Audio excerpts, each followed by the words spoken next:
Hi everybody, I'd like to introduce you to an image processor interface approach to the strategy design pattern. In this case, what I've done is I've built a rather large and hopefully interesting image processing program, and the image processing program does some various kinds of edge detection. Each one of the edge detectors is responsible for implementing a single interface called the image processor interface. The image processor interface provides us with a basic garbage in, garbage out processor system. An image comes in and an image comes out. We extend serializable so that we can take instances of operators that implement the image processor interface and persist them out to either the web or out to a file system. This enables us to actually save the operators and then reinstantiate them after the main thread of execution has ceased. That is, after you've quit the program.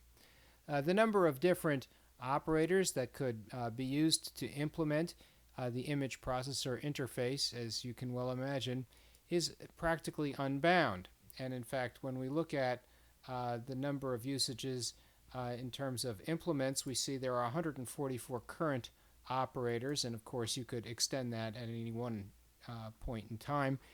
The other thing that's kind of interesting about it is it's graphic user interface agnostic.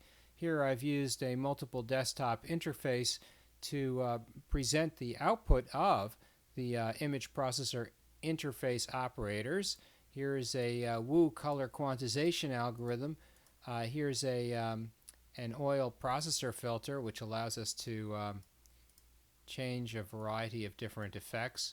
And in fact, the number of different effects is essentially unbound. Here, if you want to, you can see some of the edge detectors. And in fact, they're coming up as menu items here, but in principle, you could convert these menu items directly into buttons. And here they are as buttons. And now as buttons, you can proceed to simply click on the various buttons and see how oriented edge detectors change the edge detection. The dirty little secret about edge detection is you often have to arrive at a correct mechanism for edge detection through experiment. And so with those experiments, you're able to find out what works well for your particular application. So for example, here in the Sobel panel, you may not exactly know what the size of the kernel should be in order to get the effect that you're looking for. In general, what you're trying to do is isolate some aspect of the image that may in fact be of the correct level of detail. So as a result, if you go to very coarse detail, maybe you just see blobs, but if you go to much finer detail, perhaps all you'll see is noise.